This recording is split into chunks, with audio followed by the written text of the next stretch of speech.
En este informe abordaremos algunas de las complicidades con las que contaron las Fuerzas Armadas durante la última dictadura militar, sin los cuales no hubiesen podido perpetrar y sostener un terrorismo de Estado durante 8 años. Lugares como La Perla no hubiesen podido existir sin que sectores del poder y la representación social de Córdoba lo avalaran.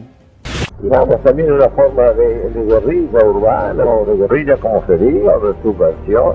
Esta lacra, es una lacra social. Prima Testa los había amenazado con a qué punto podía llegar la tortura, porque si era más de cierto punto, podía excomulgarlos él. Para que nuestro país dé al mundo la imagen de paz y de tranquilidad, valga la redundancia, que realmente estamos gozando. Yo tuve que reconstruir mi vida entera después de eso. Viví en el infierno, y uno va al infierno cuando muere. Ese sí a la vida.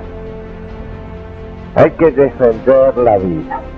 Se dice que la Iglesia fue cómplice. La Iglesia no fue cómplice, fue parte de la represión, que son dos cosas diferentes.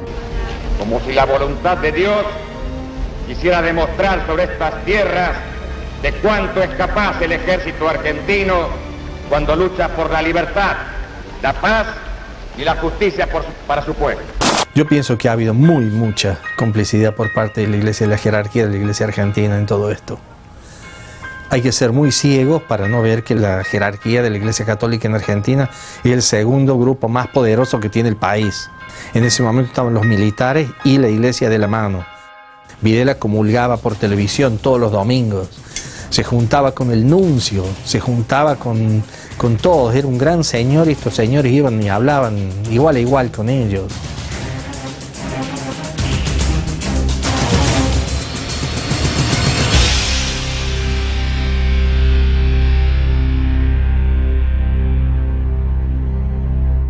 La cúpula de la Iglesia Católica Argentina es una de las instituciones más poderosas del país. Durante la última dictadura, su rol fue determinante. Prueba de ello es la correspondencia confidencial entre Luciano Benjamín Menéndez y Raúl Francisco Prima Testa. Pienso que aquí en Córdoba Prima Testa fue tan cómplice como fueron los de a nivel nacional. Hay cartas de Prima Testa con Menéndez, de Menéndez a Prima Testa, hablando de estos asuntos. Yo tengo copia de esas cartas, no es un verso. Hay documentación que sobra de eso.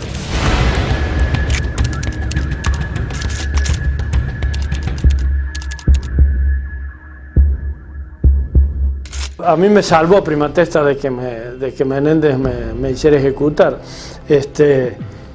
Pero a mí, personalmente, una declaración del Episcopado Nacional en esa época hubiera frenado muchísimo la matanza, el genocidio. Pero el Episcopado nunca se animó porque a la Iglesia, esa institucional, le interesa mantener los vínculos con el poder que la fortalecen y que le dan una cantidad de privilegios. El caso del obispo de San Juan, en ese tiempo que habló con el comandante en jefe de esa zona para que le matara a varios de los curas. No, que no se los mataran, que se encargaran de alguno de estos curas porque estaban molestando demasiado. La Iglesia tuvo un rol absolutamente activo, no contemplativo. La Iglesia justificó absolutamente todo, la Iglesia acompañó a los genocidas, les dio el consuelo espiritual, los justificó, lo sostuvo, lo sigue sosteniendo, porque esto es realmente impresionante. La única corporación involucrada en la dictadura que no se autocriticó, aunque sea falazmente, fue la Iglesia. Hay una frase que aún retumba en la cabeza de muchos de los expresos políticos de la UP1. Hasta 2 días de tortura no es pecado, les decía el capellán McKinnon, uno de los enviados de Prima Testa para asistir moralmente a los presos políticos de la cárcel de Barrio San Martín. A nosotros claramente nos dijo el asesino que nos interrogaba que teníamos suerte, porque Prima Testa los había amenazado con a qué punto podía llegar la tortura, porque si era más de cierto punto, podía excomulgarlos él. En palabras de él. Ese sí a la vida. Hay que defender la vida. Dios en la vida, nosotros por la vida estamos mostrándonos hijos de Dios, obramos como hijos de Dios. El triunfo de la vida. En el triunfo de la vida está la paz.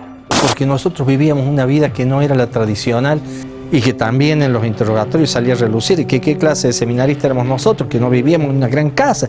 La violencia privada que va desde lo que es emocional, lo pasional, en un solo individuo, o lo que induce a grupos de individuos a unirse, digamos, también una forma de guerrilla urbana, o de guerrilla como se diga, o de subversión.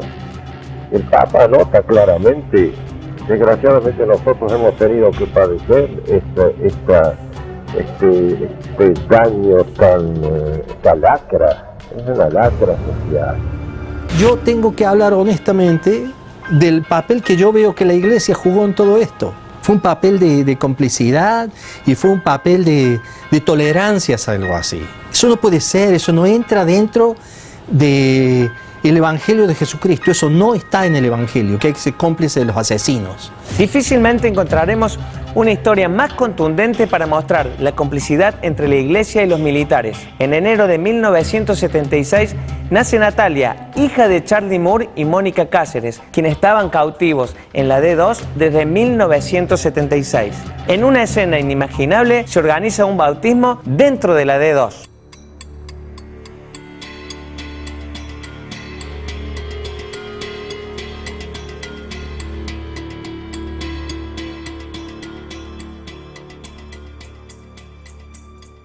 El propio Tejeldín, que lo llama a Moore, y en su oficina, aquí al frente, le propone bautizarla a Natalia y él mismo se propone como padrino de Natalia. Cuenta Moore que en los patios del fondo del D2 hacen como un festejo, que él me decía que era bastante patético porque, bueno, él en ese momento pesaba 43 kilos, y esto lo recuerda porque en el momento hacen una foto de ellos, es decir, de Charlie con Natalia en brazos, muy chiquita, y bueno, él se veía ahí como si fuera una persona que estaba en un centro, en un campo de concentración. Estaba muy flaco, prácticamente no comía. Exactamente, lo que cuenta Moore es que habría traído un sacerdote y que el sacerdote bendice la ceremonia, el bautismo, y después vuelven a llevársela a Natalia hacia el fondo.